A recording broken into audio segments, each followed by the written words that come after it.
vamos a aproximarnos a través de especialistas al tema del vínculo entre psicología y psiquiatría, que es bien necesario.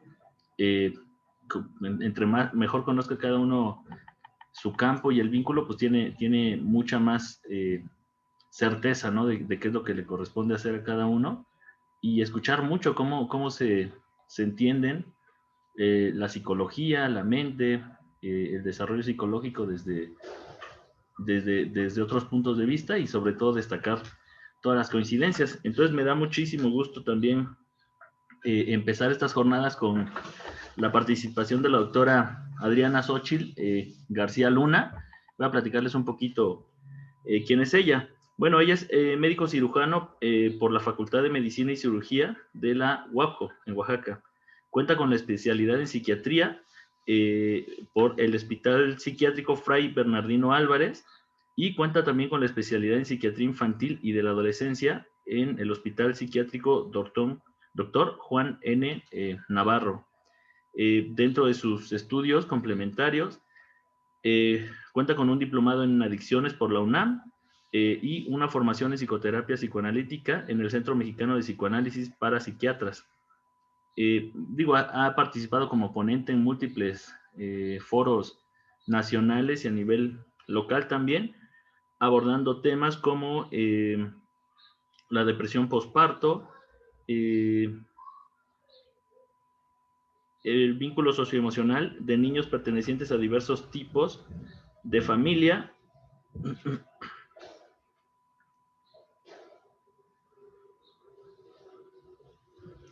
ha abordado también temas y estudios sobre acoso escolar y autolesiones en adolescentes mexicanos. Cuenta con experiencia docente como profesor adjunto frente al grupo de la Universidad Modular de Ciencias Clínicas de Psiquiatría, realizadas en el 2009. Y como parte de su educación continua, pues se ha capacitado en programas de rehabilitación psicosocial en hospitales psiquiátricos públicos, ha asistido a las jornadas que realiza el Hospital Psiquiátrico Cruz del Sur, ha participado en proyectos de investigación también, obteniendo el Premio Estatal de Investigación en Salud 2003 en la modalidad de área clínica. El trabajo se tituló Uso de sustancias psicoactivas en usuarios hospitalizados en el Hospital Psiquiátrico Cruz del Sur. Dentro de cuenta con publicaciones científicas, se encuentra autolesiones sin intención suicida en una muestra de niños y adolescentes de la Ciudad de México. Y dentro de su experiencia laboral, ha sido subdirector médica del Hospital Psiquiátrico Cruz del Sur, médico psiquiatra adscrita en la Clínica de Salud Mental y Adicciones Valle San Dionisio, y directora médica del mismo centro. Actualmente, además, realiza su práctica privada en la Clínica B Médica Humana, me parece, sí la conozco, está ahí en Porfirio Díaz. Y bueno, a pesar de todo el trabajo que ella realiza, pues nos regala un espacio para compartir con nosotros, y bueno, le agradezco muchísimo, doctora, muchísimo gusto también en conocerla, en escucharla, y muchísimas gracias a todos. Las preguntas e intervenciones se va a abrir un espacio al final de la exposición para darle mayor agilidad y aprovechar mucho el tiempo. Entonces, pues nada, muchísimas gracias a todas y todos por estar acá, y muchísimo gusto, doctora, muchísimas gracias, y adelante. Bien, pues muchas gracias por la invitación. Entonces, pues vamos a tratar de compartir un poquito acerca del trabajo que se hace en lo que es adicciones, ¿no? Y la intención es esto, ¿no? Como hacer una revisión breve de la atención integral con adicciones. Entonces, voy a empezar a compartir la pantalla para que veamos la presentación que preparé para esta ocasión. Entonces, vamos a empezar. Gracias por su amable presentación también, licenciada. Bien. Entonces, atención integral de pacientes con adicciones. Sí se logra ver bien sí. Perfecto. Entonces, bueno, realmente es un problema actualmente sumamente importante porque en la última encuesta que se hizo en 2018, hay datos recientes, no hay datos recientes precisamente por la pandemia que se dio a partir del año pasado. Entonces sabemos, de acuerdo al ENCODAT, que existen 269 millones de consumidores, lo que habla del 5.3% de la población mundial. Esto básicamente aumentó muchísimo, porque en 2009 estábamos hablando de que existía un 4.5% de la población mundial, eran 240 millones y ahora son 269 millones de consumidores. Entonces, bajo la pandemia mundial se espera que esto haya aumentado muchísimo, todavía no tenemos los datos, apenas se van a recopilar, pero ya en la práctica clínica nosotros sí estamos viendo que hubo un incremento tremendo del consumo de sustancias, porque obviamente al estar en casa y el estrés que genera el encierro también favoreció el incremento del consumo, ¿no? Entonces, de acuerdo a los datos de las encuestas del ENCODAT, tenemos que el consumo de sustancias es mayor en países en desarrollo, a diferencia de los países desarrollados, mayor en zonas urbanas contra las zonas rurales, y también se incrementa en personas que tienen un menor nivel socioeconómico. El consumo y repercusiones se está viendo que también está incrementando muchísimo a edades más tempranas, entonces tenemos que ya planear como estrategias de intervención y prevención en edades menores, ya en niños, porque ya hemos visto casos de chicos de 7 años de menos edad en la que ya están consumiendo drogas, y drogas pues bastante difíciles de tratar y de atender, ¿no? Esto tiene que ver con la reducción en la percepción del riesgo. O sea, las personas ven cada vez que pues es normal, que no pasa nada, que todo el mundo lo hace. También es una cuestión para ser aceptados. También la sociedad que actualmente estamos favorece el consumo. También cada vez estamos viendo menor disparidad entre géneros, es decir, antes el consumo de sustancias era como más visto en hombres y era también más tolerado y más aceptado en hombres, pero actualmente ya se está poniendo a la par el consumo que hay en las mujeres. En las estadísticas que tienen los centros de integración juvenil y esta red de atención, se ve que en la región sur, pues primeramente están como causas de consumo el cannabis, segundo la cocaína, tercero inhalables, la cuarta bebidas energizantes, que en realidad pues no se consideran propiamente como drogas, pero sí tienen estimulantes del sistema nervioso. Entonces es algo que muy, muy frecuentemente hacen las personas que consumen sustancias, que combinan, ¿no? Alcohol más Red Bull, Post, etcétera, ¿no? También utilizan otro tipo de plantas como la salvia o, por ejemplo, el floripondio, también es otra cosa que consumen muy frecuentemente, y los poppers, ¿no? La morbilidad física, pues obviamente van a ser infecciones respiratorias agudas, úlceras gastritis, infecciones intestinales, infección de vías urinarias, además la gingivitis y fiebres, ¿no? Entonces, la mortalidad que este tipo de personas que consumen tienen, en primer lugar, van a ser enfermedades cardíacas, cardiovasculares, también comorbilidad van a tener diabetes, en tercer lugar los tumores, enfermedades hepáticas, accidentes y enfermedades vasculares cerebrales, ¿no? La comorbilidad con trastornos mentales va a ser, en primer lugar, el trastorno de ansiedad generalizada. Posteriormente, la depresión, la fobia social, la agorafobia, es comórbido con esquizofrenia paranoide y también con trastornos del desarrollo y retraso mental o discapacidad intelectual. Entonces, ¿quiénes son los que piden ayuda? Mayormente, pues primero las personas que son dependientes al alcohol, la marihuana, en tercer lugar las metanfetaminas, y de ahí los inhalables, tabaco y opiáceos. Sin embargo, actualmente se está viendo que cada vez es mayor la demanda de atención ya a niveles críticos por el metanfetamina o cristal. Es una droga que se está popularizando importantemente y que también está teniendo complicaciones más rápido. En hospitales o clínicas particulares, la atención que se solicita por consumo de cristal muchas veces tiene que ver con trastornos de ansiedad agudos, bastante complejos, que requieren una atención no tan simple de desintoxicación, ¿no? Muchas veces en centros de salud les ponen pues su suero, multivitamínicos, los observan un ratito, diazepam y se acabó.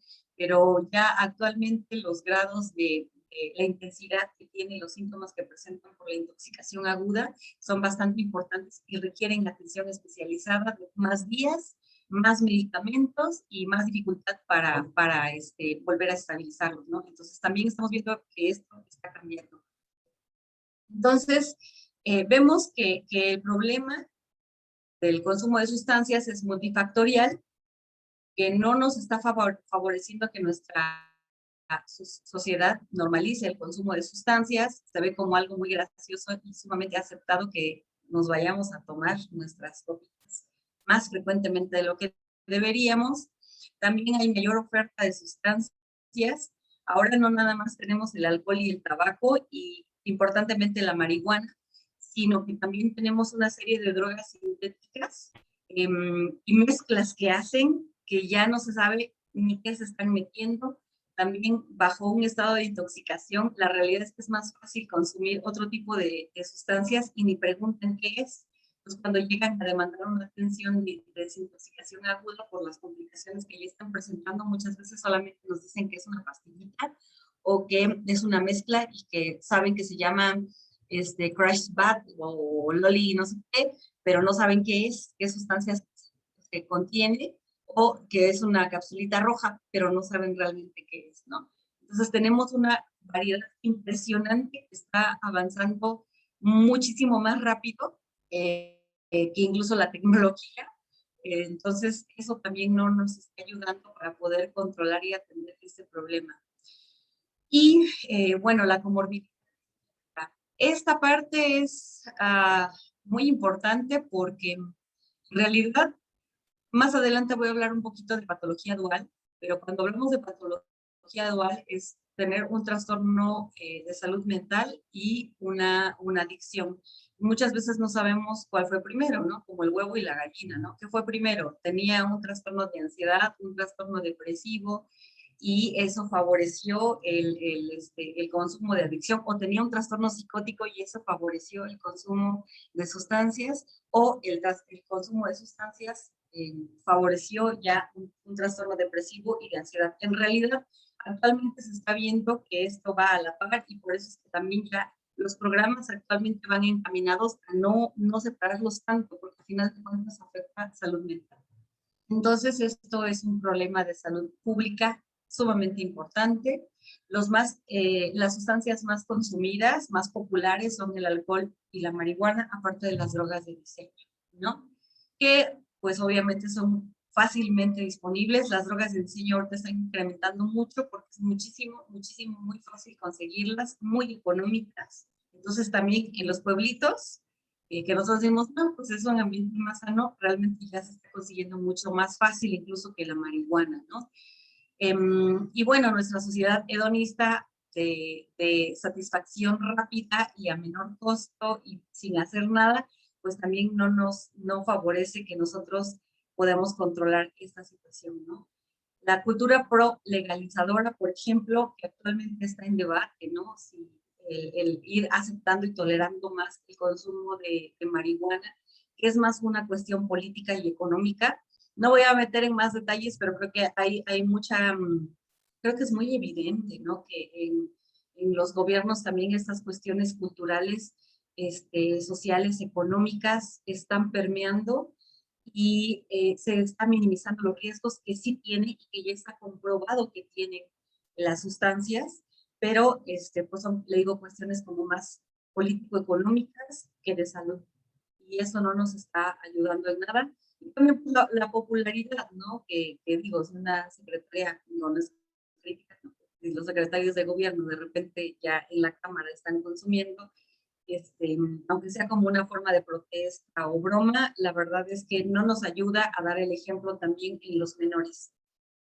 El cambio de valores juega un papel fundamental en este punto porque el esfuerzo, la dedicación,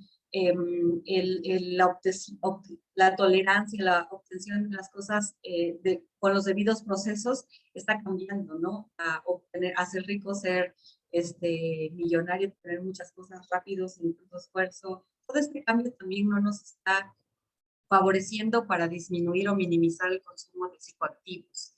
Y también las estructuras familiares que van cambiantes generan como un poquito de dificultad para mantener límites, orden y no favorecer el caos. Entonces, pues va a afectar a nuestro sistema nervioso y también sobre todo por el sistema de recompensa, que tiene que ver también con el área tegmental ventral, el núcleo accumbens, y que tiene la comunicación, ¿no? A nivel de la corteza prefrontal. Cuando tenemos una adicción, pues esta comunicación que hay del área tegmental ventral y núcleo accumbens tiene que ver con placer y con los instintos, y se comunican, y el área prefrontal es la parte que nos ayuda a controlar los impulsos, a decir en este momento, ¿no? A la tolerancia, se ve afectado con el consumo de sustancias y por lo tanto esto se va disminuyendo y cada vez vamos haciéndonos adictos a la sustancia y también se va afectando la toma de decisiones, ¿no? Y el juicio. Entonces, esto es lo que les platicaba un poquito, ¿no? En las personas que no tienen adicciones, pues cuando tenemos un estímulo, lo que es el área, la corteza prefrontal, nos pone los altos, ¿no? De, a ver, esto no es correcto, aquí esta conducta no puede avanzar, entonces establece un control y aquí hay una memoria, ¿no? En cuanto al estímulo que pasa el control con la conducta, ¿no? Pero en una persona que tiene adicciones, el juicio se va suspendiendo y ante los estímulos no se establece adecuadamente el control porque las áreas involucradas en el control se suspenden, se disminuye la comunicación, por lo tanto, ante el estímulo se avanza inmediatamente y hay una pérdida del control. Desde el punto de la salud pública, el consumo de sustancias es un problema, un factor que va a repercutir en mayor incremento de trastornos depresivos y de suicidios, va a incrementar también los problemas a nivel familiar, va a incrementar el desempleo, las enfermedades y los accidentes, además de conductas antisociales y delictivas, y que al final nos va a llevar a la muerte. Entonces estamos hablando desde el punto de vista psiquiátrico, nosotros tenemos que abordar lo que es una patología. La mayor parte de veces vemos que hay en un trastorno por consumo de sustancias, a veces incluso es un síntoma de la descomposición que hay en el sistema familiar y también de la sociedad, ¿no? Muchas de las veces encontramos trastornos mentales. Entonces, cuando hablamos de patología dual, hablamos de cuando una persona tiene trastorno por consumo de sustancias y trastornos mentales. Esto nos va a llevar a visualizar que hay problemas de adaptación, aumento de la actividad criminal en todos los niveles, puesto que también a veces para conseguir las sustancias se ven envueltos en actividades delictivas como el transporte, aparte del uso que actualmente es ilegal a ciertas cantidades, también el transporte, ¿no? De sustancias. También cuando ya tienen un nivel avanzado de adicción, pues sí llegan a robar, a asaltar, no nada más a su familia, sino también a otras personas, meterse a casas para robar, etcétera, ¿no? Junto con un deterioro de la salud física, disminuye el autocuidado y se van generando problemas interpersonales y aislando de la sociedad y de la familia. Y esto también hace que vayan perdiendo el soporte social, familiar, eleva las tasas de desempleo y van teniendo como consecuencia pues elevadas tasas de suicidio, aunque a veces también tiene que ver con la sobredosis que ellos van teniendo. También debido al consumo de sustancias se ve un incremento en enfermedades de transmisión sexual, enfermedades como el VIH y el virus de la hepatitis, principalmente la C en personas que consumen sustancias, autolesiones, obviamente las recaídas, el empeoramiento de síntomas psiquiátricos cuando los padecían previamente, y sin tratamiento y el aumento de la necesidad de demanda de atención médica. Actualmente en la red nacional de atención a sustancia tenemos lo que son los centros de atención primaria en adicciones, los CAPA, los centros de integración juvenil, y también se toma como un apoyo los grupos de AA de la Central Mexicana de Servicios Generales.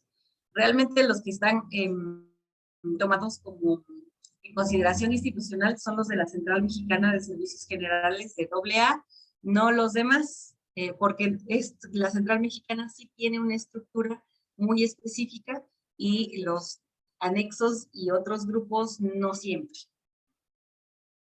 Entonces, esto es lo que les comentaba un poco, y las organizaciones privadas, ¿no? Entonces, para ir atendiendo a las personas que tienen adicciones, tenemos dos tipos de atención, ¿no? En cuanto a modalidades, ambulatoria y la residencial. Dentro de la atención ambulatoria, pues muchas veces se va a requerir la atención de urgencia, sobre todo cuando llegan con síntomas de intoxicación aguda. Para la desintoxicación, pues se va a requerir una atención de urgencias. También ambulatoria, hay algunos centros de atención mixta y profesionales que brindan atención a consulta externa y les dan las terapias de manera ambulatoria, y los de ayuda mutua, que también algunos brindan atención ambulatoria, como son las sesiones grupales que ellos dan, ¿no? Dentro de los mixtos y profesionales, pues en los profesionales tenemos a los CAPA y a los EIJ. Y en cuanto a la atención residencial, pues para esto, de acuerdo a la norma oficial mexicana 028, para atención de adicciones, tenemos la atención residencial en establecimientos profesionales, los de ayuda mutua y los mixtos. También se tienen los centros, otro tipo de centros, pero no son reconocidos por la norma oficial mexicana, y las instancias que evalúan o que supervisan a estos centros de atención. Entonces, de acuerdo a la norma oficial mexicana 028, que tiene que ver con la atención integral de adicciones, se deben establecer atenciones preventivas, de urgencias, de tratamiento, de rehabilitación y reinserción social, tratando de disminuir los daños generados por el consumo de sustancias, pero a la vez también necesitamos establecer estrategias de enseñanza y capacitación para atender a estos pacientes y realizar investigación científica que nos lleve a realizar atenciones preventivas, de urgencias y de tratamiento. Cuando tenemos a un paciente que está consumiendo sustancias, tenemos que determinar en qué nivel de consumo está. Si es un uso experimental, si está abusando, un consumo perjudicial, o ya tiene una dependencia. Dependiendo de eso, podemos establecer si va a requerir un primer nivel de atención, un segundo nivel de atención o un tercer nivel de atención. El primer nivel de atención va a ser para la población en general y los grupos de riesgo, ¿sí? Prevención universal, selectiva, indicada, o la detección y hacer intervenciones breves. Cuando ya tenemos a pacientes que tienen, pues están ya consumiendo de forma perjudicial o dependiente una sustancia, pues tenemos que dar el tratamiento o la desintoxicación y el manejo de abstinencia y tratar las comorbilidades. Y cuando ya es un paciente con una dependencia establecida, pues tenemos que establecer si requiere tratamiento ambulatorio o residencial, la reinserción y reducción del daño, y posteriormente el mantenimiento y prevención de recaídas. Entonces, cuando nosotros tenemos a un paciente, tenemos que ver qué es lo que necesita el paciente, de acuerdo a la evidencia científica, a la experiencia que tenemos en este tipo de pacientes. También incluir a la familia en el tratamiento y cuánto nos puede salir una atención u otra. Entonces, de acuerdo a todo esto, nosotros determinamos qué es lo mejor y lo más indicado para el paciente en cuestión. Aunque hay actividades a nivel global, tenemos que ir individualizando el plan de tratamiento. Hay diferentes estándares internacionales para el tratamiento de trastornos de consumo de sustancias y hay varios principios, ¿no? En los cuales nosotros debemos de basar la atención a los consumidores de sustancias. Entonces, la idea es que las atenciones sean accesibles, que sean atractivos, apropiados, individualizados, que sean bajo un manejo ético a las personas, evitar los maltratos de ningún tipo. También promocionar, ¿no?, el tratamiento para este tipo de trastornos a través de los diferentes servicios que tenemos del sistema de justicia, sociales y de salud. El principio 4, por ejemplo, también nos menciona que debemos de fundamentar esto en evidencia científica. Muchas veces hay centros de atención y grupos que están basados en la buena voluntad. Eso no es criticable, debemos de tener una buena voluntad, pero idealmente debemos también de apoyarnos en la evidencia científica para evitar complicaciones y una atención adecuada a estos individuos.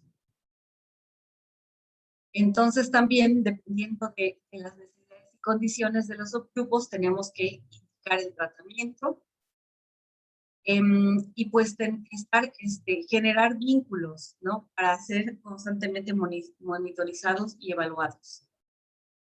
Hay asociaciones de patología dual que dentro de las asociaciones psiquiátricas internacionales y mundiales ya se ha hecho apartados también para atender específicamente a este tipo de trastornos porque es un problema que va creciendo cada vez más y a una velocidad impresionante. Entonces, el decálogo que establece, por ejemplo, el decálogo de patología dual que está realizado por el apartado de patología dual de la Asociación Psiquiátrica Mundial, nos pone en vista que las adicciones, por ejemplo, constituyen un trastorno de salud mental y no nada más una cuestión de voluntad. No es un fallo del carácter o de personalidad o solamente un vicio, ¿no?, de las personas que lo padecen. Entonces, la comunidad científica, ya con los estudios que se han hecho, sí se ha identificado y ya se tiene evidencia que nos apoya a reconocer que esto es un trastorno de una alteración cerebral y que esto nos favorece y nos brinda la oportunidad de tener el modelo de adicción como una enfermedad del cerebro y que no nada más es una cuestión de gusto o de voluntad o de una idea simple y sencilla, ¿no? Realmente no. Entonces, si esto es un trastorno mental, tenemos que clasificarlo dentro de los códigos internacionales para poder valorar a los pacientes bajo una dimensión de la adicción, ¿no? Y determinar si es una conducta o una enfermedad leve, moderada o severa. Además de tener en cuenta que esto puede cursar con una dependencia fisiológica, no nada más psicológica, y que su evolución va a ser crónica y con frecuentes recaídas. Entonces, una adicción es una enfermedad crónica, deteriorante a todos los niveles y también recidivante. Tratarla como. Entonces, dentro del decálogo de la patología dual, tenemos que visualizar que solo el 10% de las personas en contacto con sustancias o situaciones con propiedades adictivas, porque también hay que ver que no nada más las sustancias son adictivas, sino también hay conductas adictivas, van a sufrir una adicción.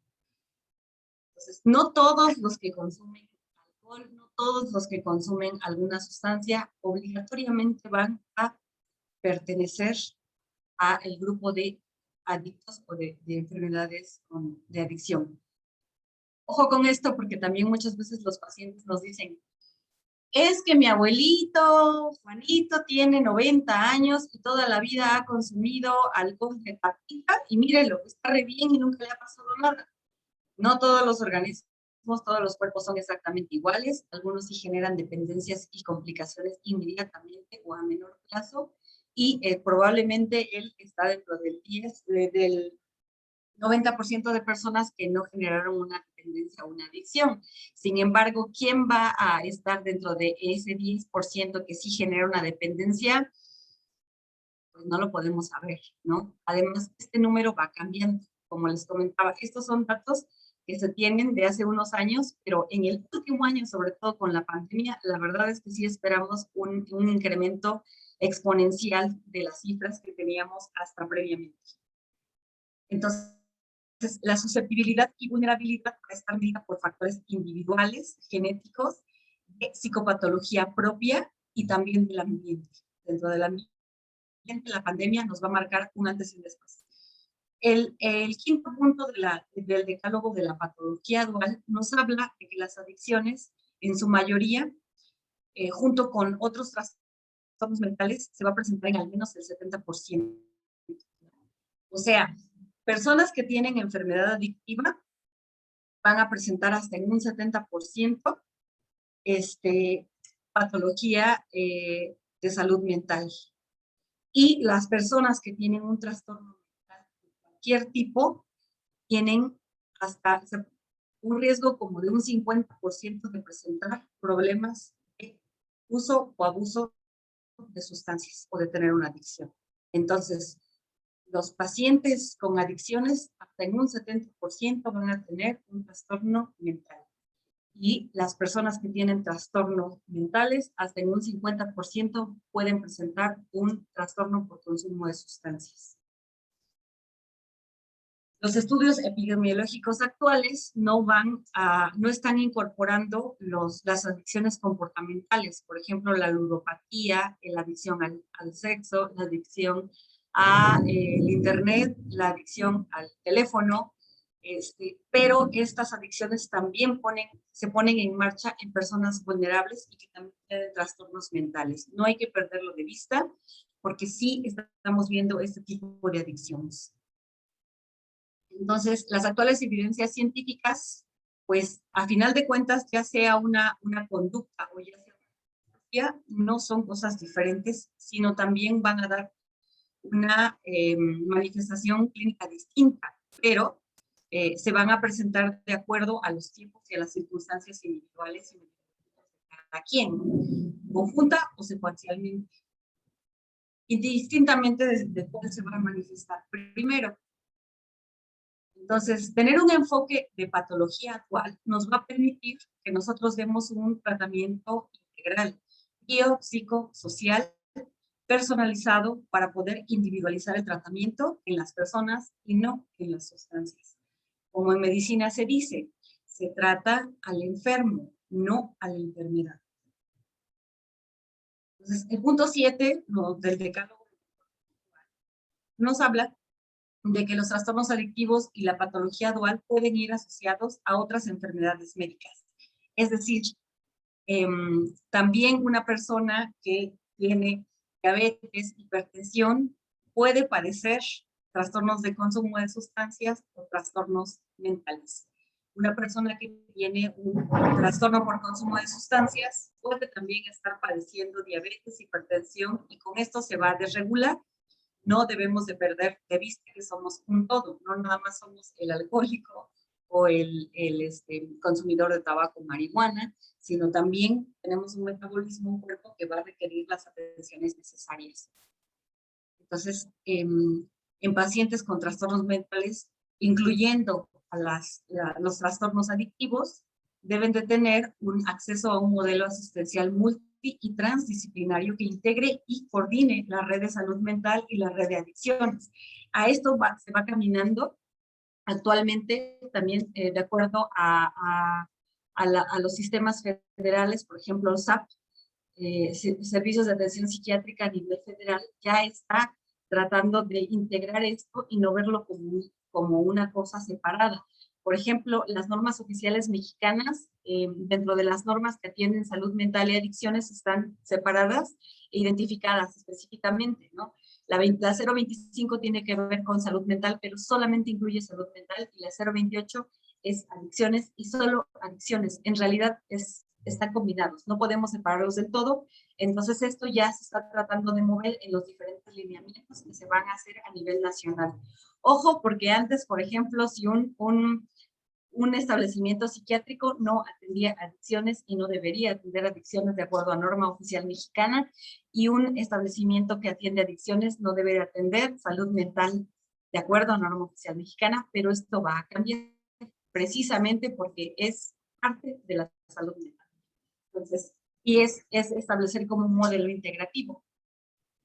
Las personas con trastornos mentales, incluyendo trastornos adictivos, tienen derecho entonces a ser evaluados por profesionales expertos y a recibir una asistencia integral basada en la evidencia científica actual de la que disponemos. Entonces, la patología dual es una ciencia de las neurociencias marcadamente multi y transdisciplinarias, con un abordaje integral tomando en consideración las vertientes biológicas y de forma inseparable la atención psicológica y social. Aquí vemos también integrada a la familia. Entonces, ¿qué hacemos en un modelo profesional integrativo de atención a pacientes con adicciones? Primero, vamos a establecer unas fases para que sea un poquito más esquemático. Entonces, cuando detectamos a una persona que consume sustancias, tenemos que hacer una evaluación global. Muchas de las veces los pacientes van a estar en una fase de negación, entonces también tenemos que demostrar cómo está el paciente, ¿no? A través de una valoración médica integral. Dentro de la valoración médica integral, nosotros tenemos que realizar estudios para ver cómo está metabólicamente el paciente, cómo está el cerebro, cómo está el hígado, cómo están los riñones, cómo está funcionando el aparato gastrointestinal, si hay desnutrición o no. Esto lo hacemos a través de estudios que muchas veces solicitamos ya por protocolo. Biometría hemática, química sanguínea, examen general de orina, pruebas de funcionamiento hepático. También hacemos el antidoping porque muchas veces el paciente dice, sí, consumo, pero no más tantito, o nada más es marihuana, o solo alcohol, y en realidad está metiéndose benzodiazepinas, metanfetaminas, anfetaminas, heroína, de todo. Y muchas veces en su negación, que es como un mecanismo de defensa, para no poder no afrontar todas las consecuencias de sus actos, pues nos lo niegan. Entonces sí hacemos también la valoración con antidoping, pruebas de funcionamiento tiroideo, porque también esto se va a ver afectado, el todo, no nada más el sistema nervioso. En psiquiatría sí, primordialmente vamos a valorar sistema nervioso, pero somos un todo y no debemos de perder de vista eso. Entonces también tenemos que evaluar el sistema endocrino, metabólico, el sistema de defensas, el sistema gastrointestinal. Entonces tenemos que hacer una valoración completa. Actualmente con la pandemia COVID, pues incluso tenemos que evaluar la función respiratoria, ¿no?, de los pacientes para evitar que esto sea otra comorbilidad que empeore el estado de nuestro paciente. También se tiene que hacer la valoración del consumo a través de las entrevistas del antidoping. Por ejemplo, se aplica lo que es ACIS, se aplica lo que es Fagestrom. Dependiendo de las sustancias, pues se hace, ¿no? Pero pues el ACIS es uno de los más completos. Entonces hacemos estas valoraciones y también identificar. Esto nos ayuda a identificar los riesgos y las complicaciones que puede tener el paciente. Si yo sé que es un paciente que consume solo alcohol y no tengo una prueba de que consume otras sustancias, pues el manejo va a ser un poquito distinto, no mucho, pero sí va a ser un poco distinto a, por ejemplo, si es una persona que consume estimulantes del sistema nervioso.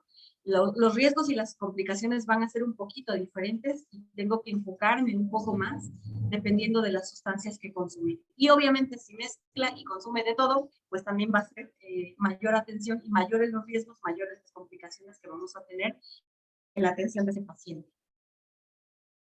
Entonces, en la primera fase vamos a hacer la desintoxicación, va junto, o sea, tenemos que hacer la valoración e ir atendiendo el estado actual del paciente. Entonces también es muy importante el trabajo que hace psicología, porque también en esta parte ellos valoran también la personalidad del paciente, valoran también el sistema familiar, cómo está la red de apoyo, valoran también muchas veces cómo está la relación de pareja, pero en un primer contacto, pues vemos, ¿no? El apoyo familiar. Se van aplicando algunas escalas como el ASIS, el Fagerström, dependiendo también, le digo, de la sustancia, pues vemos esto. Se hace también valoraciones de personalidad, pero eso ya se hace en un segundo momento. Y también se valora la funcionalidad del paciente, ¿no? Cómo va realizando sus actividades instrumentadas de vida cotidiana y la valoración cognitiva. Cuando empezamos, claro, estas fases de desintoxicación muchas veces no es así como en una sola consulta, ¿no? Sino lo vamos haciendo en varias semanas de evaluación dependiendo del estado del paciente. Ya en una segunda fase, cuando el paciente ya está estabilizado, ya se atendió la desintoxicación aguda, entonces, y el paciente ya no tiene peligro de complicarse médicamente, por ejemplo, que caiga en un evento vascular cerebral o en una ¿cómo se llama?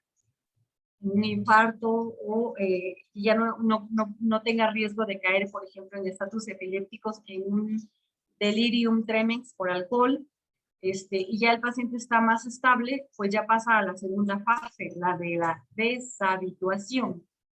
Aquí, en el modelo profesional de atención, se valora lo que es la conciencia de enfermedad. La conciencia de enfermedad es la conciencia de saber que tenemos un problema, que tenemos una enfermedad adictiva, las consecuencias que hemos tenido por el consumo, y ver qué tanto la persona también acepta que tiene este problema y que requiere atención, que requiere ayuda. Eso también lo vamos trabajando con estas valoraciones y en qué fase de consumo está, tomando en consideración el modelo de Prochaska y Clemente en cuanto a las fases de cambio, ¿no? Entonces, si hay está en una fase de precontemplación, contemplación, aceptación o cambio. La mayor parte de los pacientes están en precontemplación, muchas veces cuando llegan a una atención de adicciones, generalmente son llevados por los familiares que ya tienen la conciencia de que ahí hay algo, muchas veces no conciencia de enfermedad, pero conciencia de que hay un problema, aunque no acepten que es una enfermedad adictiva. También los familiares les cuesta muchísimo trabajo aceptar que hay una enfermedad adictiva en la familia. Entonces, sí se tiene que valorar esto. Muchas veces se les tiene que explicar desde diferentes modelos cómo va evolucionando naturalmente la enfermedad adictiva. Para esto muchas veces podemos echar mano de lo que es el modelo de las fases de Jelinek, que si bien están diseñadas para explicar el alcoholismo, en realidad todas las adicciones van a tener como esas fases antes o después. O sea, a veces lo que se modifica es el tiempo de presentación, pero todas las adicciones nos llevan a exactamente lo mismo, ¿no? En un primer momento a problemas individuales, de pareja, familiares, posteriormente sociales, posteriormente problemas legales, nos lleva al hospital, a la cárcel y finalmente a la muerte. Entonces, ya en la segunda fase de deshabituación, si bien ya detecté cuáles son mis riesgos y complicaciones, ya los empezamos a atender, ¿no? Y en esta parte es muy importante el trabajo que hace psicología, porque desde el principio van haciendo las valoraciones y van dando también la atención individual, grupal, familiar y de pareja. Y ya tenemos que empezar con la reeducación. Aquí es muy importante la atención que se tiene con psicología y con terapia ocupacional, no lo puse, pero también los licenciados en terapia ocupacional y los licenciados en trabajo social, cuando se tiene el recurso, porque la verdad es que también son escasos, sobre todo los de trabajo social, también juegan un papel bien importante en la reeducación. Y en la reeducación también se tiene que dar psicoeducación y tiene que ser individual, grupal, familiar y de pareja. En la reeducación también nosotros se tiene que trabajar en cuestiones como habilidades sociales, habilidades de afrontamiento de problemas, lo vamos a ver un poquito más adelante, pero también es muy importante la estructuración de rutinas, ¿no? Muchas veces los pacientes vienen en un caos mental, emocional, social y de costumbres, de hábitos. Los pacientes muchas veces duermen en el día y durante la noche es que ellos están activos y están haciendo consumo o la socialización que les favorece el consumo. Entonces tenemos que reestructurar también sus rutinas de vida diaria. En el modelo profesional de atención, por norma que nosotros también tenemos que educar al paciente en cuanto a manejo de ocio y tiempo libre. ¿Qué hacer en el tiempo que ellos tienen libre? ¿Cómo hacer para divertirse? ¿Cómo obtener diferentes satisfactores de acciones y de actividades simples de la vida cotidiana, ¿no? Y que no su ocio y su tiempo libre sean dedicados exclusivamente al consumo de sustancias o a convivir con amigos que en realidad son compañeros de consumo.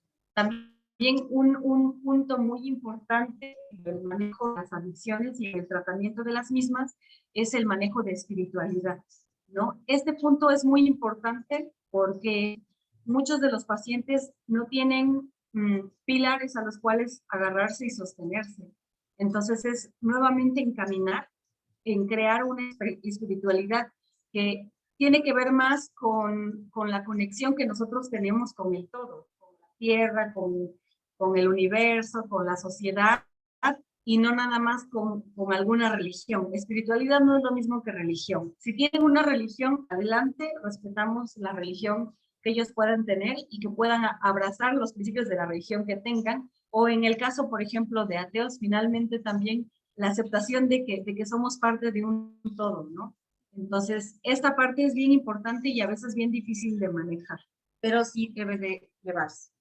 También es importante trabajar en el manejo de estrés y gestión emocional, porque muchas veces los pacientes justifican el consumo de, es que estaba muy estresado, estaba yo muy enojado, es que necesitaba relajarme, por lo tanto, pues me fumé un churrito de mota o me eché una copichuela coqueta.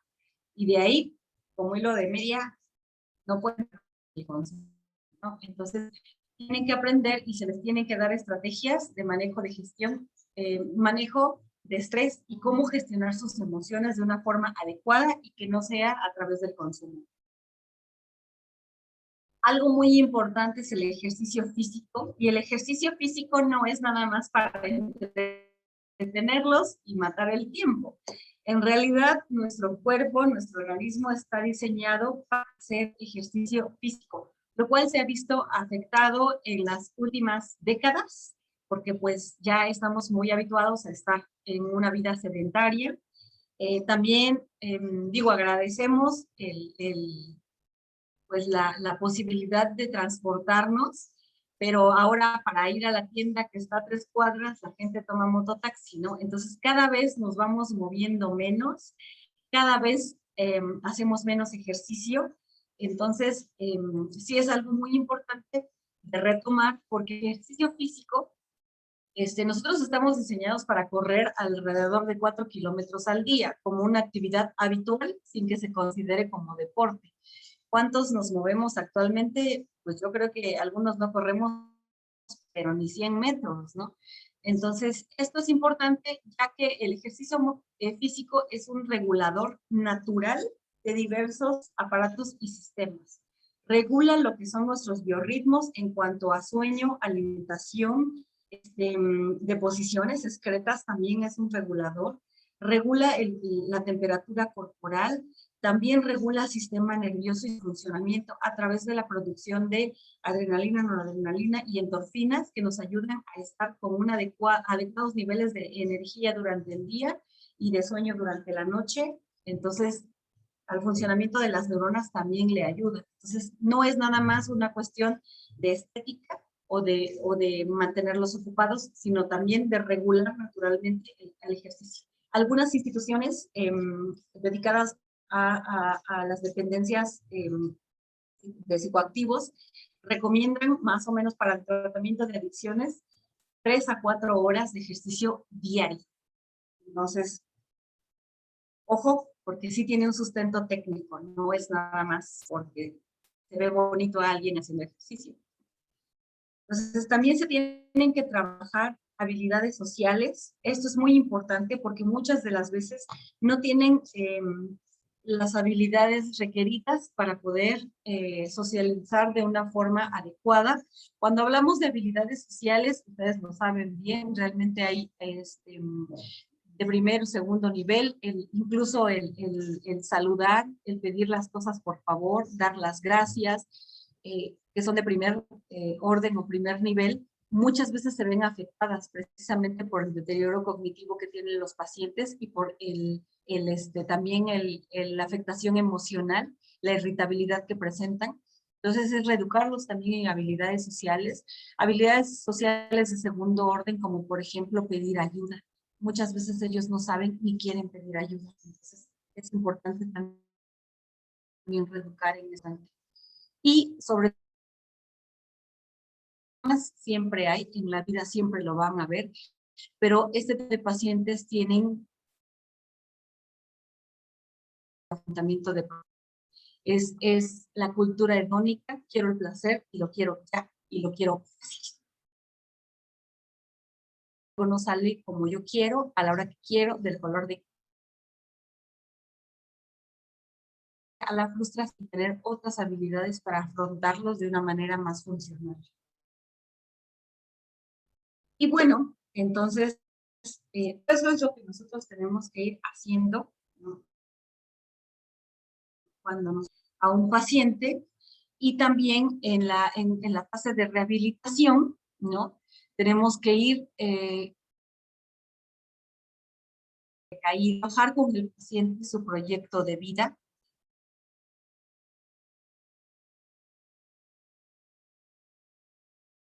De trabajar para poder llegar a ese punto. Metas a corto, mediano y largo plazo. Y también, pues, no podemos perder de vista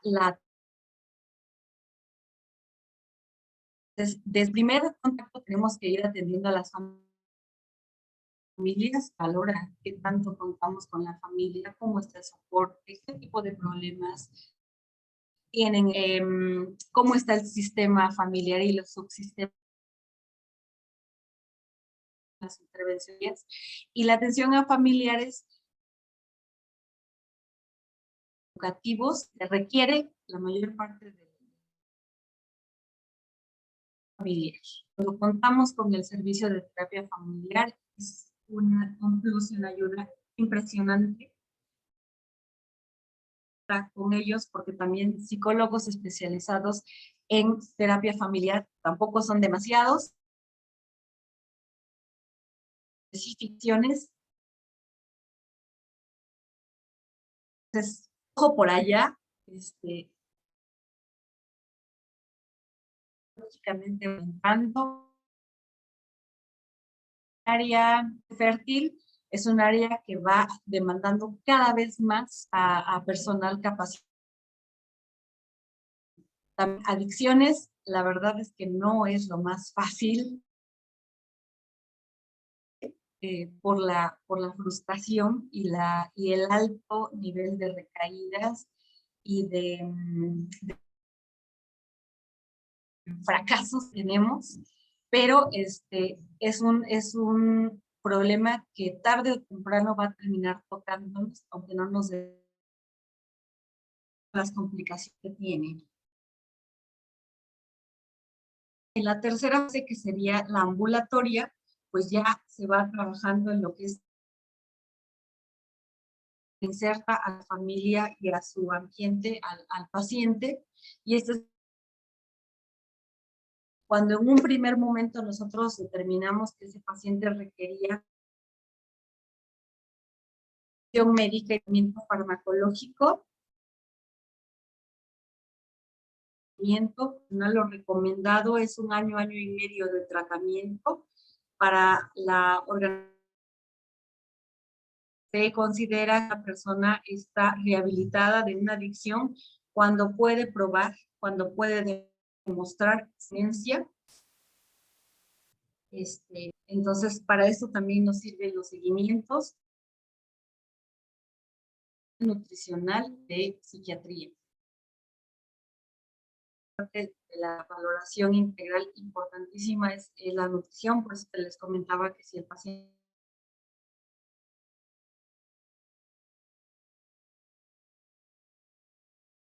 debe de continuar cuidando su metabolismo, su cuerpo en general, ¿no?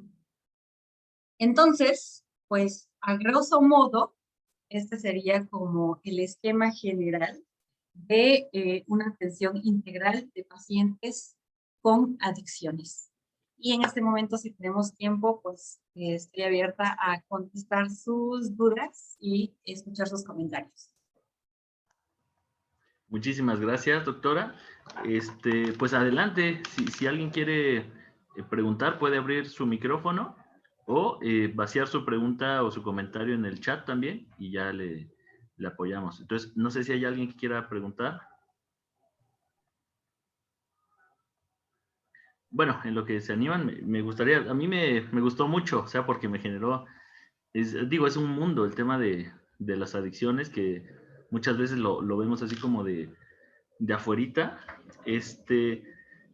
En algún tiempo, cuando yo trabajé en San Dionisio, muy recién, muy saliendo de la carrera, algo que me llamaba muchísimo la atención, hablando este enfoque dual que me parece que ya era algo que urgía desde hace años, me llama mucho la atención de las familias. Hubo una época donde se abrió un convenio con anexos y entonces teníamos conviviendo personas con adicciones de una esfera social muy alta y de una esfera social de mucha vulnerabilidad. Pero algo que a mí me llamaba es, por ejemplo, cuando la nutrióloga les encargaba unos Ensure, como lo vastos que eran las familias, como que llevaban muchísimo, no sé, tráiganse unas mudas de ropa para hacer deporte. Y a veces hasta les compraban ropa nueva para que estuvieran ahí. Entonces, no sé si algo de eso usted ha notado o haya así como alguna relación entre, yo lo pienso a nivel simbólico como una familia que enseña, como nada de lo que te doy es suficiente, o sea, como que no te puedo dar algo, no, creo que no le voy a atinar y te tengo que dar muchísimo. Y quizás pienso que eso podría venir desde la crianza, pero no sé si hay algo de eso que hayan observado o a nivel de estudios se ha comentado algo de eso.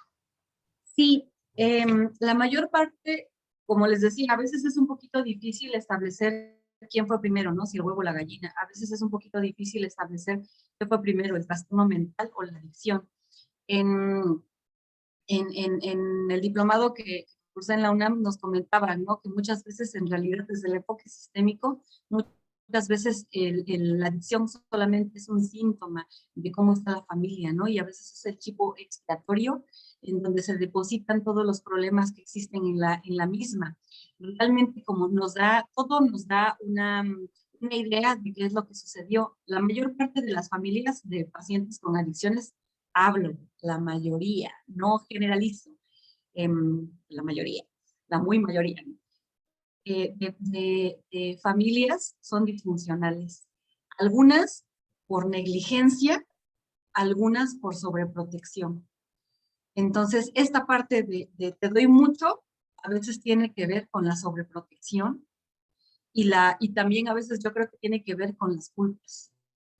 En su momento no te pude dar, ahora te doy lo más que pueda en exceso, o o económicamente o materialmente te doy todo lo que tú quieras, pero mi presencia no la tienes.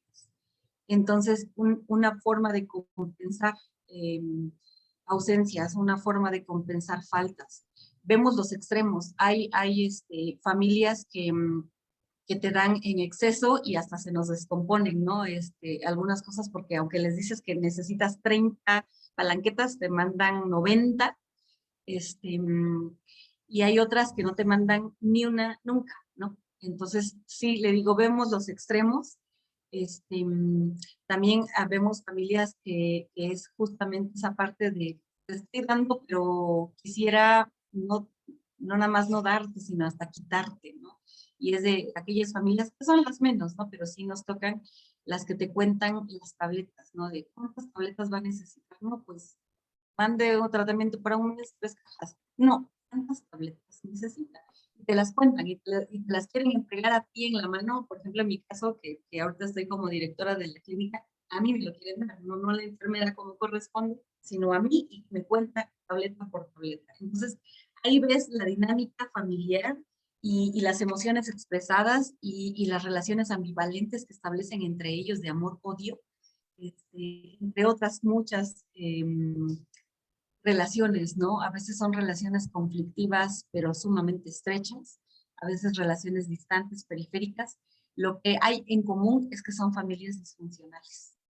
Algo está pasando, algo está fallando, que nos da también como consecuencia y parte de la enfermedad adictiva. No sé si respondí su pregunta. Sí, sí, sí. Y de hecho, eso lo conecta un poquito con esto que comentaba de la prevención. Eh, en base a la evidencia, entonces, lo recomendable es dejar de verlo como un tema moral y un tema de la voluntad, un tema como de que le ganó la curiosidad y basarse en la evidencia científica y incluso en las consecuencias. Pero pienso que a nivel de campañas, igual no estoy muy metido en el tema, pero en general las campañas más visibles siguen apuntando mucho a la parte moral, como este, sí, como a juzgar un poco el consumo, juzgar la conducta adictiva, este, y obviamente quizás ahorita ya hay políticas, pienso en el Pacto por la Primera Infancia que apunta mucho a trabajar desde la adolescencia pensando en la posible familia que vas a tener. eh, y pienso que quizás una campaña de prevención de adicciones desde que eres adolescente, pero no para ti, sino para el posible hijo o hija que vas a tener, sería como lo más viable, ¿no? Yo creo que justo yo creo que justo este es el enfoque que deberían tener las políticas nacionales e internacionales.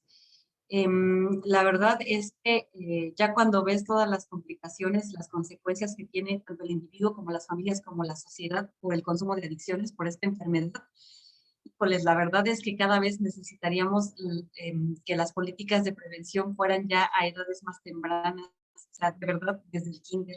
Pareciera una exageración, pero si tenemos chicos de 7 años ya consumiendo marihuana cristal, los 7 años, estás hablando de que desde cuándo hay una adicción. Una adicción en realidad no empieza desde el momento que alguien consume la sustancia y ya no la puede soltar, sino yo creo que empieza desde la crianza, desde los cuidados, desde el sistema familiar, desde la violencia que hay, desde la negligencia, desde la falta de supervisión, desde la normalización de esta, qué fregón es ser un sicario, que no, pues está, lo pro es ser narco porque pues tienen todo, ¿no?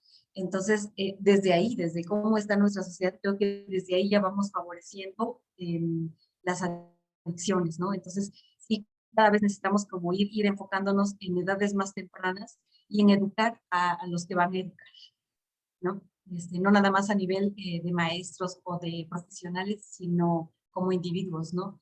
Es preparar a los futuros papás para cuando lo sean y no minimizar que no existe responsabilidad al tener un hijo. Sí, muchas gracias, doctora. ¿Alguien más que guste abrir su micrófono?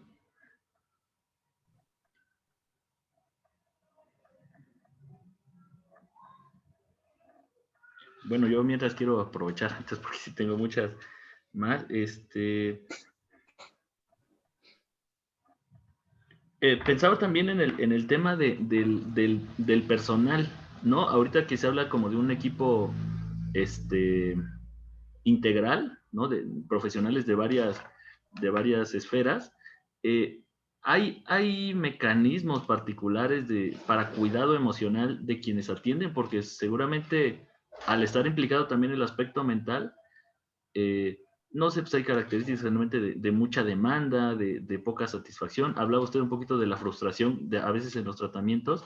¿Cómo le hacen los profesionales de los diferentes campos para enfrentar o para cuidarse emocionalmente? Sí, realmente es un área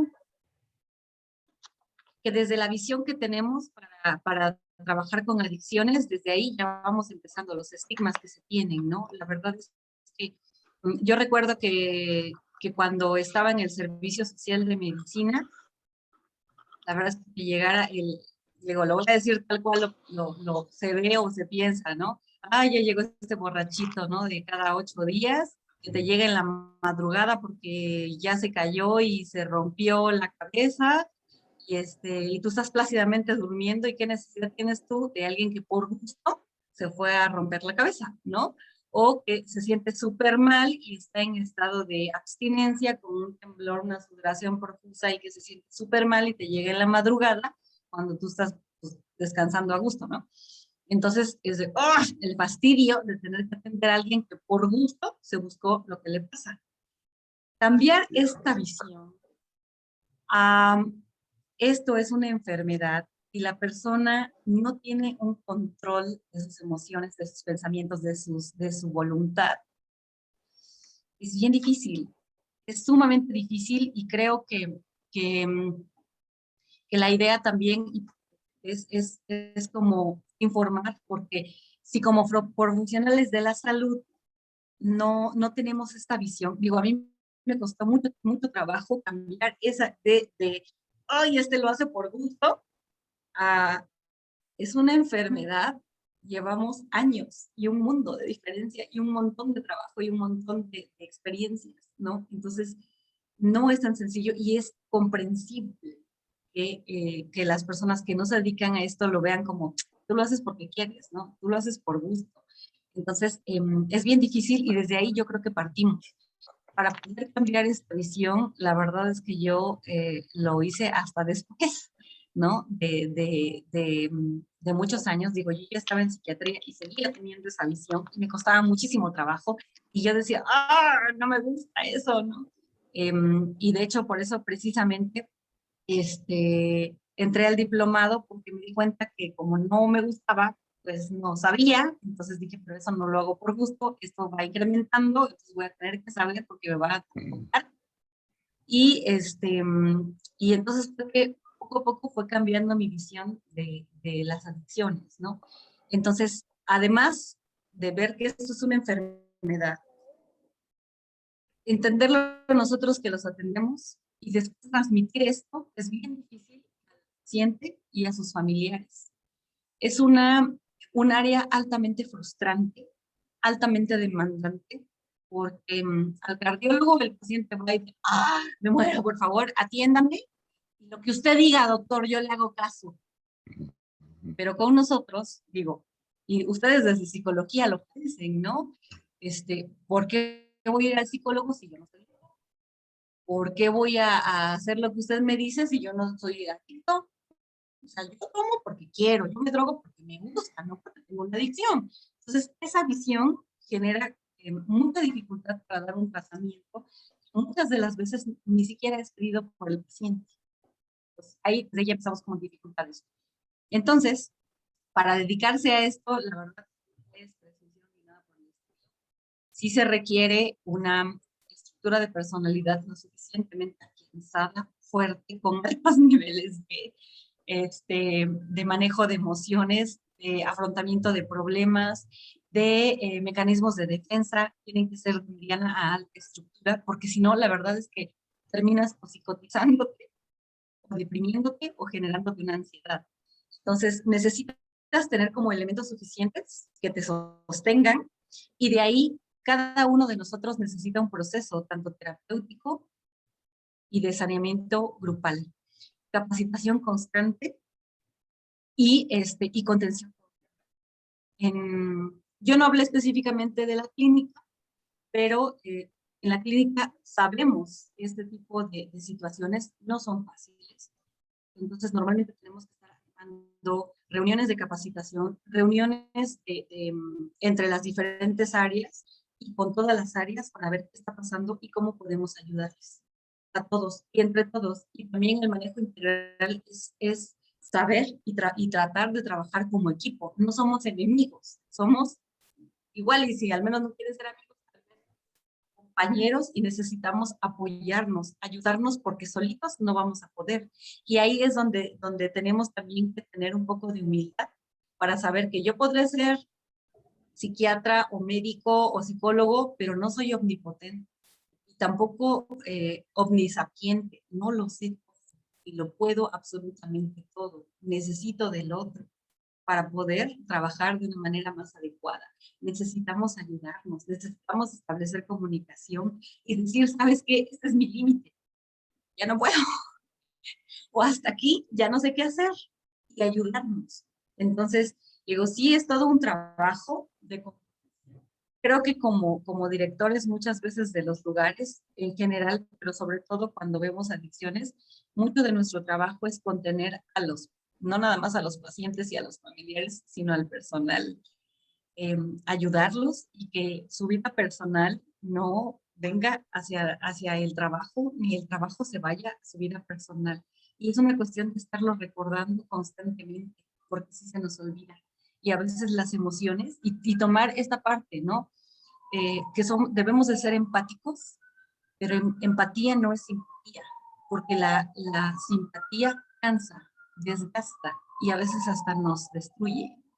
Entonces, tomar que son pacientes, que son enfermedades y que no nos pertenece, que no somos nosotros y que a veces también demos nuestro mejor esfuerzo, vamos a fracasar, pero no somos nosotros los que estamos fracasando, sino las intervenciones o las intervenciones con ese paciente, porque no tenemos los elementos necesarios para poder tener un resultado diferente. Sí necesitamos de la voluntad del paciente, pero la voluntad también tiene que ver con la información que podamos brindarles de que él no es completamente dueño de su cuerpo y de su mente, sino que esto es una enfermedad y que necesita apoyo, que necesita ayuda, que necesita orientación. Entonces sí, necesitamos también nuestra terapia individual, a veces grupal, sino al menos como esta contención grupal y de desfogue de los problemas que hay, ¿no? Pero también necesitamos habilidades sociales para decir, necesito ayuda, o hasta aquí ya no sé qué más hacer, o hasta aquí llegué, qué más se puede, ¿no? Y que no nada más porque soy el psicólogo más fregón de Oaxaca, no puedo derivar al psiquiatra porque pues, yo lo puedo todo, ¿no? Sino sí. Y yo también como médico no lo sé todo ni lo voy a hacer todo, no se puede. Entonces necesitamos trabajar en equipo, no somos enemigos, somos parte del mismo barco. Muchas gracias, doctora. Comentan en el chat, excelente ponencia, saludos desde Ecuador. Ay, un gran saludo. Bye. Saludos. Pregunta Daniela Méndez, entiendo que lo más viable en el tratamiento para personas con adicciones desde la psicología es bajo el enfoque cognitivo-conductual, pero desde el psicoanálisis, ¿cuál sería su opinión sobre la viabilidad y el fundamento de las adicciones? Ok. Soy fan del psicoanálisis. Lo hace. Que no me oiga el jefe de psicología de la clínica porque me ahorca. Pero el psicoanálisis, sinceramente, en este caso, sí nos ayuda a entender los porqués, ¿no? De dónde viene, ¿no? Por ejemplo, a mí me gusta mucho el enfoque de Melanie Klein. Melanie Klein, con la teoría de las relaciones objetales, nos habla acerca de que las primeras relaciones que nosotros establecemos en los primeros años de vida van a determinar muchas veces, pues sí, a marcar cómo nos vamos a relacionar en edades futuras. Sabemos que en el psicodesarrollo los primeros 4 años de vida son fundamentales en cada persona. Entonces, desde el enfoque psicoanalítico nos hablamos, ¿no?, de una dependencia y de vínculos que se establecen a edades muy tempranas y que también van a favorecer una dependencia, fijaciones orales, fijaciones, sobre todo las orales, ¿no? Entonces, nos ayuda como a entender, pero en este caso, pues nos vemos limitados a modificar conductas. Por eso es que el enfoque que se maneja de acuerdo a norma oficial mexicana 028, es la conductual cognitiva.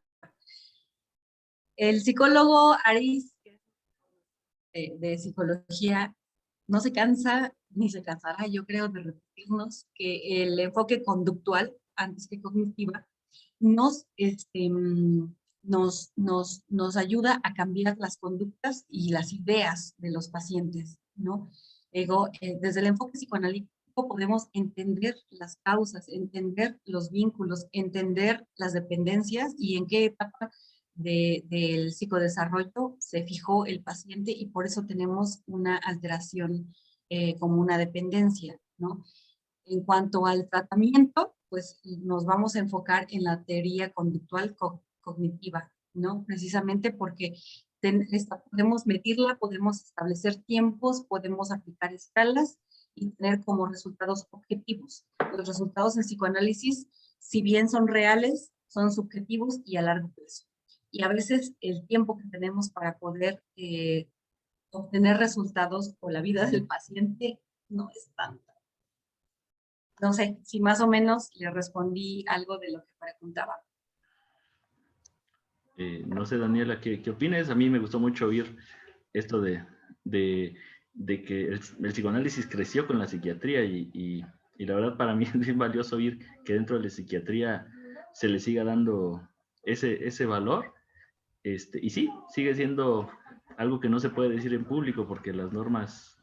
Lo padre del psicoanálisis es que hasta puede explicar por qué a alguien no le gusta el psicoanálisis como a ciertos cognitivos conductuales, aunque otros sí reconocen, ¿no? O sea, como que ya se superó este momento de un enfoque anula al otro, o sea, cada quien tiene su manera de trabajar y los resultados no se anulan, pero quién sabe por qué los cognitivos conductuales a veces se van sobre el análisis. Hablando de enfoques un poquito, en el chat Carino Ernesto pregunta, ¿qué estudios fundamentan la aplicación de la TREC en casos de pacientes con adicciones ante muchas otras corrientes psicológicas? Está hablando de la terapia racional. Conductual, exactamente, sí. Ajá. A ver, ¿qué estudios quiere ahorita que le...? Sí, Ok. bueno, ajá. Ajá, ok, bueno. Durante el síndrome de abstinencia, específicamente, por ejemplo, por eso les marcaba yo en una primera fase, hay primero tenemos que desintoxicar. La abstinencia aguda, no se hacen intervenciones psicoterapéuticas inmediatas. Cuando ya viene, por ejemplo, la fase, que es la abstinencia ya a mediano y después largo plazo, porque esas etapas se van a ir presentando a lo largo del tiempo que la persona permanece en abstinencia. Ahí lo que se tienen que ir trabajando, por ejemplo, no tanto como en el momento crítico, porque sí hay momentos críticos. Hay momentos en los que están con crisis de tristeza y llanto incoercible. Entonces, dependiendo del paciente, se van estableciendo como algunas estrategias que se les van enseñando desde antes de que entre en la crisis. Entonces, manejo, por ejemplo, las técnicas de relajación también se les tienen que enseñar, las técnicas de manejo de ansiedad, se les enseña también, por ejemplo, antes de que ellos lleguen a crisis, ¿qué pueden hacer? O sea, ir detectando, ir conociéndose e ir conociendo sus emociones para que ellos, antes de que lleguen a la etapa crítica, la puedan abordar e interrumpir, porque esa es la idea, de que no lleguen hasta la, ¿cómo se llama? hasta la crisis, ¿no? Entonces hay que enseñar, como digo, habilidades sociales, pedir ayuda cuando se empiezan a sentir mal, a detectar que se sienten mal. Algo que a mí me llama mucho la atención en general en los pacientes que tienen trastornos mentales, sobre todo los afectivos, es decir, lo que es ansiedad y depresión, es que yo he visto que muchos pacientes no distinguen sus emociones, no saben identificar sus emociones. O sea, pueden decir, ¿cuál es? ¿Cómo que no vamos a saber en qué momento me siento triste? ¿Cómo va a ser posible que yo no sepa cuando estoy ansioso? ¿Cómo va a ser posible que yo no sepa cuando estoy enojado? Sí, detectamos a alguien enojado cuando ya nos gritoneó o ya está agarrándose del chongo con alguien. Eso es fácil, es muy evidente, pero el punto es ir detectando el malestar y ir identificándolo. Muchas personas que tienen, por ejemplo, trastornos o con síntomas somáticos, la realidad es que no distinguen sus emociones. Y muchas de las veces por eso terceros son los que se dan cuenta de que una persona está deprimida antes que el propio paciente. Entonces, creo que primero, conductual y cognitivamente tienen que aprender a identificar sus emociones y de ahí ir parándolas a través de las diferentes técnicas que se enseñan en cognitivo-conductual. O sea, técnicas de relajación, técnicas de respiración, técnicas de meditación. Que bueno, ustedes son expertos en ellas, ¿no? Pero sí, le digo, ¿cuál es el, ¿qué dice? ¿Cuál es el sustento técnico? Pues el mismo que marca para la teoría cognitivo-conductual en general, ¿no? Que se puede establecer en la abstinencia, sí, por dependiendo de los síntomas, ¿no? Sobre todo de ansiedad. Básicamente son técnicas de manejo de ansiedad.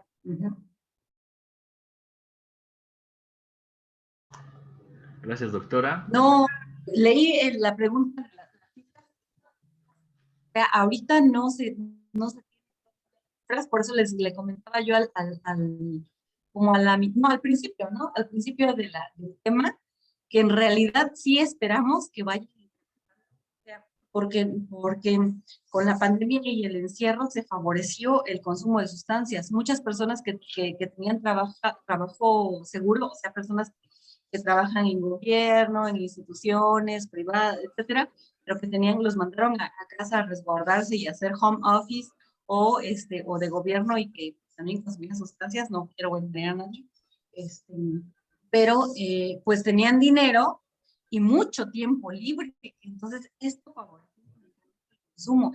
Yo fácilmente lo vi como un 40%, pero eso hablo nada más en mi caso, ¿no? Realmente no son las cifras globales, ¿no? Habrá que esperar que ya se establezcan las encuestas nacionales y también a través del sistema de vigilancia epidemiológica que nos pueda dar las cifras ya un poquito más certeras, ¿no?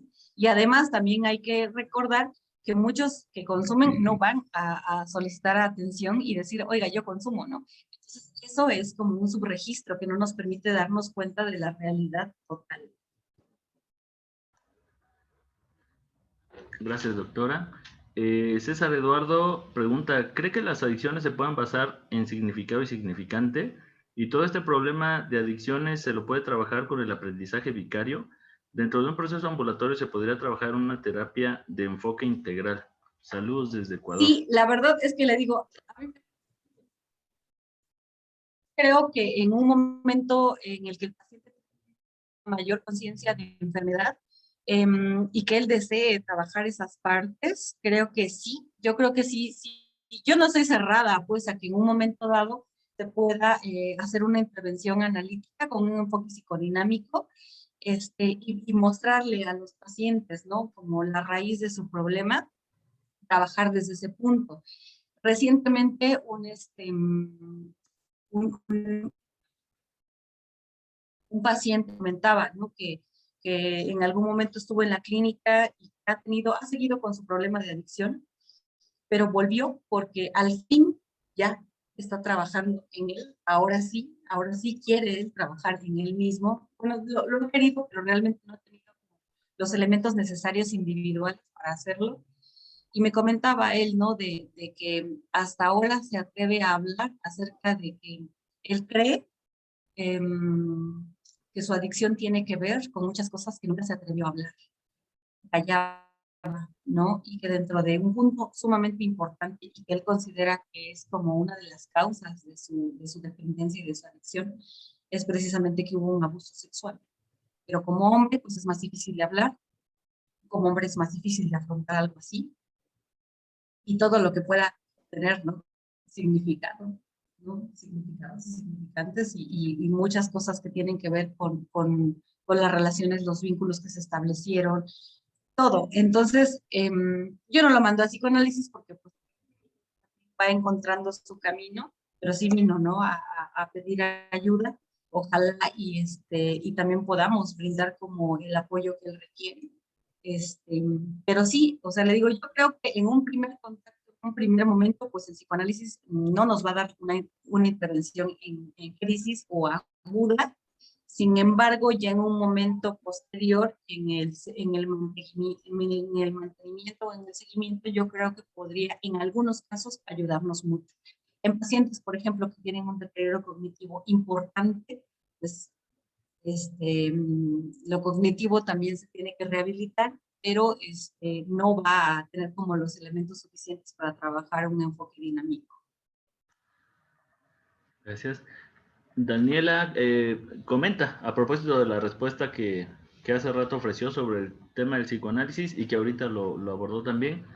Sí, gracias. Con respecto a que sí respondió lo que ella preguntaba.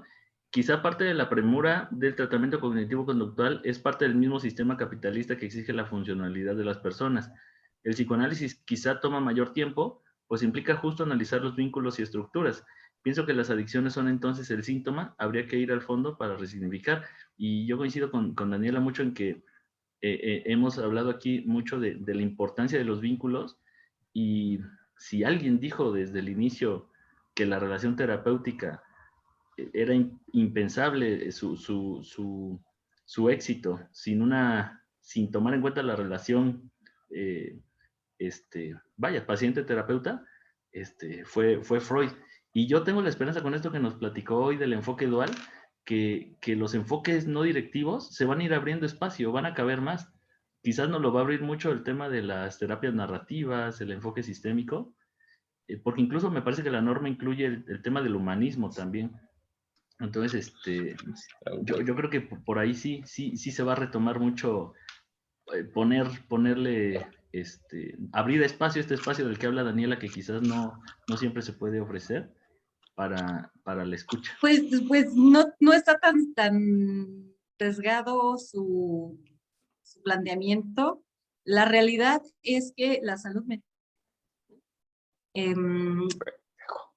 es una atención sumamente cara porque como se maneja, somos todo, somos un ente biopsicosocial, sí realmente sale caro atender a una persona en su conjunto, ¿no? Entonces, en México sabemos que menos del 2% del Producto Interno Bruto, o sea, de todo el dinero que se dedica a las cosas que se tienen que dedicar, ¿no? En general, menos del 2% está destinado a salud mental. Entonces, a adicciones sabemos que son menos del 0.5.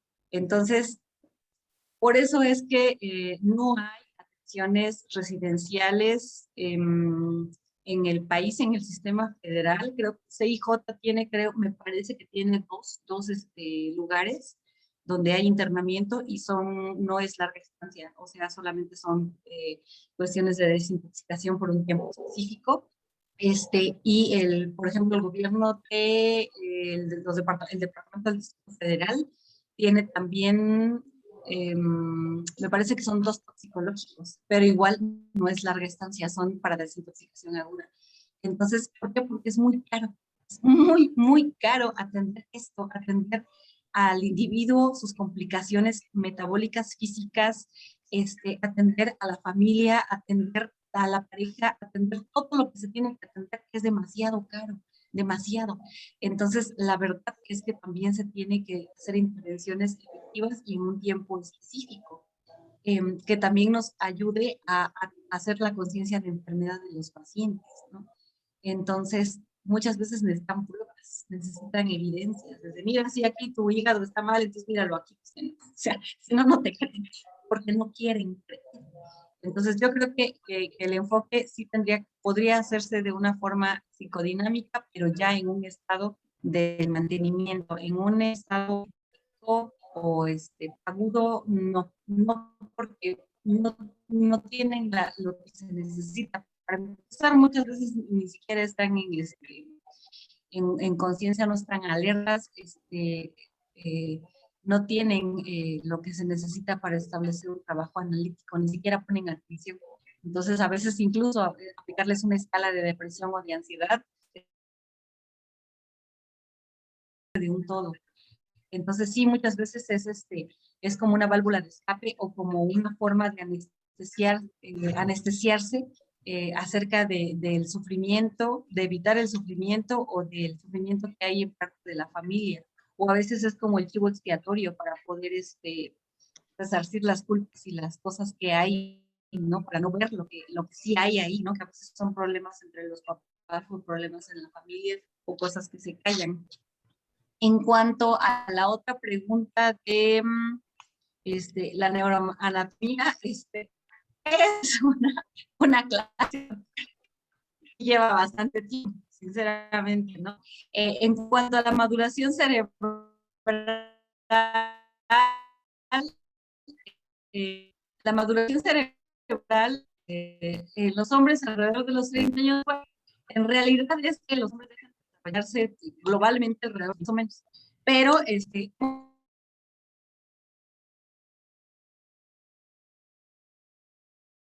desarrollando, ¿no? Pero una etapa del mar o de la poda cerebral se da más o menos de la adolescencia a la entrada de la juventud.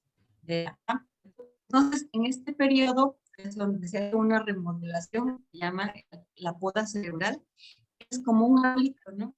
Se dando como de forma natural, el cuerpo en automático lo hace, no hay forma que nosotros podamos, bueno, la fecha no se sabe de alguna forma en que nosotros podamos hacer. Entonces, el organismo va. Entonces, ¿cómo se está trabajando en las guías? Sí se está trabajando, entonces justamente, precisamente por todas las guías GAP y toda la evidencia científica a nivel mundial, es por eso que se está tratando de ahora coordinar y hacer las modificaciones necesarias para que la atención de adicciones no sea algo aparte, sino como parte fundamental, que es un trastorno de salud mental a final de cuentas. Ok. Sí, le digo, en cuanto a la valoración, es algo que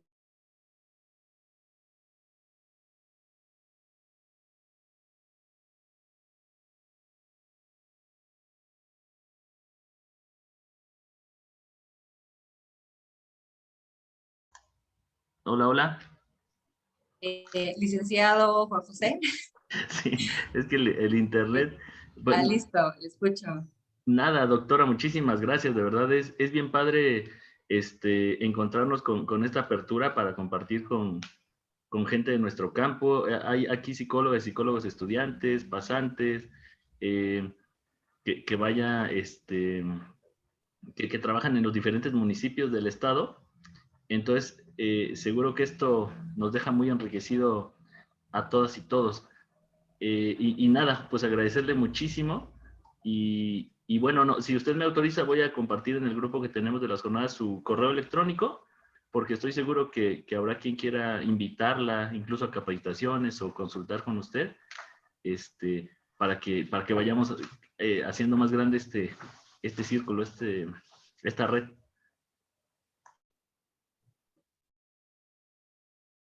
Claro que sí, la idea es aceptación a este tipo de foros es precisamente brindar información que vaya como, si al menos no convenciéndonos, dejándonos la duda de qué tal si es así o puede ser de otra manera, ¿no? Entonces, la idea es igual brindar información para ir quitando los estigmas que tenemos en salud mental y también con respecto al área de adicciones. Muchísimas gracias, doctora. Muchas gracias a todas y todos.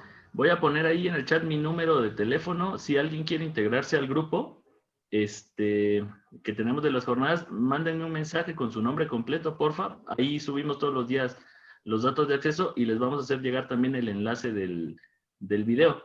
Su reconocimiento por temas electorales se lo entregamos pasando elecciones, doctora, pues a manera de agradecimiento, porque es bueno dejar constancia de estos eventos. Muchísimas gracias, de verdad, mucho gusto. Estamos en contacto. Gracias por la invitación. Muchas gracias y bueno, buenas noches a todas y todos. Nos vemos mañana a las 7, igual para hablar sobre otro tema de psiquiatría y psicología. Un abrazo a todos. Buenas noches, doctora. Muchas gracias. Buenas noches, hasta luego. Gracias.